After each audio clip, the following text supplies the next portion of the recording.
ନିର୍ମଳାଳୟ ବୃଦ୍ଧାଶ୍ରବାଶ୍ରମ ଗିରିଙ୍ଗା ପୁଟରେ ଗୁରୁ ପୂଜନ ଦିବସ ପାଳନ।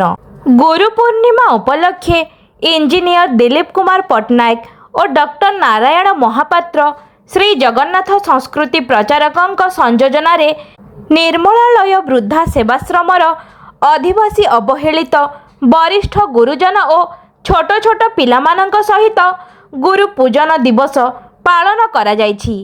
କାର୍ଯ୍ୟକ୍ରମ ପରେ ସମସ୍ତେ ମିଳିମିଶି ଖାଦ୍ୟ ଗ୍ରହଣ କରିଥିଲେ।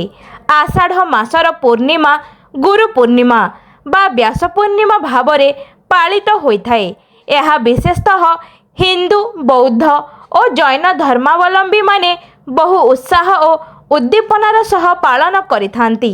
ମହାଭାରତର ରଚୟିତା ବ୍ୟାସଦେବଙ୍କ ଜନ୍ମ ଋଷି ପରାଶର ଓ ଧୀବର କନ୍ୟା ସତ୍ୟବତୀଙ୍କ ଗର୍ଭରୁ ଆଷାଢ଼ ପୂର୍ଣ୍ଣିମା ତିଥିରେ ହୋଇଥିବା କଥା ଶାସ୍ତ୍ର ପୁରାଣରୁ ଜଣାଯାଏ। ତେଣୁ ଉକ୍ତ ପୂର୍ଣ୍ଣିମାକୁ ଗୁରୁ ପୂର୍ଣ୍ଣିମା ଭାବରେ ପାଳନ କରାଯାଇ ମହାଭାରତର ରଚୟିତା ବ୍ୟାସଦେବଙ୍କ ପ୍ରତି ଉପଯୁକ୍ତ ସମ୍ମାନ ଜଣାଇ ଆସୁଥିବା ଜଣାଯାଏ।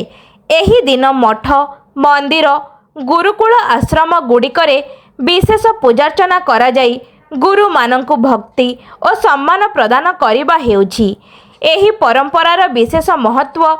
ତେଣୁ ଏହି ପବିତ୍ର ଗୁରୁ ପୂର୍ଣ୍ଣିମା ଅବସରରେ ବରିଷ୍ଠ ଗୁରୁଜନଙ୍କ ଶ୍ରୀଚରଣରେ କୋଟି କୋଟି ପ୍ରଣାମ ଜଣାଇ ଅନୁଷ୍ଠାନ ପକ୍ଷରୁ ସମସ୍ତ ହିନ୍ଦୁ ଧର୍ମାବଲମ୍ବୀମାନଙ୍କୁ ବହୁତ ବହୁତ ଶୁଭକାମନା ଓ ଅଭିନନ୍ଦନ ଜଣାଯାଇଛି।